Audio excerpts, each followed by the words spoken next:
Hello everyone, एक और नया बदलाव जो यूपीआई ट्रांजैक्शंस में आया है उसके बारे में हम लोग जानने वाले हैं। तो यूपीआई ट्रांजैक्शन में ये क्या बदलाव है, इसको समझने के लिए सबसे पहले आपको समझना पड़ेगा unified payment interface UPI. UPI आज के समय में इस्तेमाल किया जाने वाला ट्रांजैक्शन के लिए सबसे ज्यादा बड़ा माध्यम बन गया है, सबसे बड़ा मीडियम बन गया है।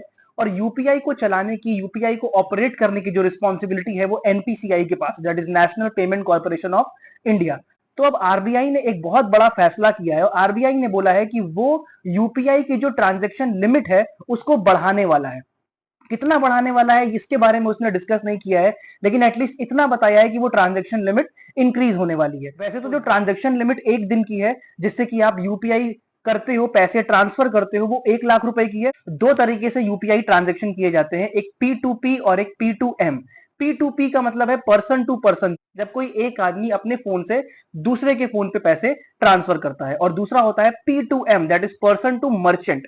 पर्सन टू मर्चेंट के केस में जब आप पैसे ट्रांसफर करते हो किसी सामान को खरीदने या सर्विस को अवेल करने के बदले में। तो ये डेटा निकल के आया है कि जो पर्सन टू मर्चेंट का ट्रांजैक्शन है वो सबसे ज्यादा है यूपीआई के केस में। तो आरबीआई का बड़ा फैसला ये है कि सबसे पहली चीज तो वो लिमिट को इनहांस करेगा, और वो लिमिट खुद से इनहांस नहीं करेगा, उसने ये रिस्पॉन्सिबिलिटी एनपीसीआई को सौंप दी है। इसका मतलब आरबीआई ने रिस्पॉन्सिबिलिटी यूपीआई के केस में लिमिट्स को इंक्रीज करने की एनपीसीआई को दे दी है, National Payment Corporation of India. तो National Payment Corporation of India अब डिसाइड करेगा यूपीआई में ट्रांजैक्शन करने की लिमिट क्या होने वाली है। तो इस केस में पी टू पी की रिस्पॉन्सिबिलिटी यानी कि पर्सन टू पर्सन की रिस्पॉन्सिबिलिटी स्टिल आरबीआई के पास ही रहेगी, लेकिन पर्सन टू मर्चेंट जो आप ट्रांजैक्शन करते हो सामान खरीदने के बदले में, उस केस में ये लिमिट बढ़ने वाली है। अब कितनी बढ़ने वाली है, एनपीसीआई इसको कितना बढ़ाएगा, ये तो आने वाला टाइम बताएगा। ये डिसीजन इसलिए लिया गया क्योंकि बहुत से ऐसे हाई वैल्यू ट्रांजैक्शंस हैं जो हम लोग यूपीआई के थ्रू करना चाहते हैं जिसकी लिमिट 1 लाख रुपए से ऊपर है, वो हम नहीं कर पाते।